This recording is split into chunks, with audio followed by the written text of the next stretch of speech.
কোটা বিরোধী আন্দোলনের সঙ্গে সম্পৃক্ত ঢাকা বিশ্ববিদ্যালয়ের 2 শিক্ষার্থীকে থানা থেকে ছাড়িয়ে এনেছেন বিশ্ববিদ্যালয়ের শিক্ষকরা।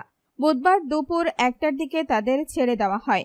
এর আগে দুপুর 12:15টার দিকে নিপীড়ন বিরোধী শিক্ষক ব্যানারে ঢাকা বিশ্ববিদ্যালয়ের অপরাজেয় বাংলা থেকে মিছিল বের করেন শিক্ষকরা। তারা মিছিল নিয়ে শাহবাগ থানায় যান।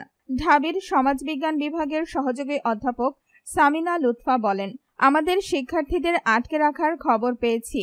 আমরা মিছিল নিয়ে শাহবাগ থানায় গেছি, পুলিশের সঙ্গে কথা বলেছি, পরে পুলিশ 2 শিক্ষার্থীকে ছেড়ে দিয়েছে।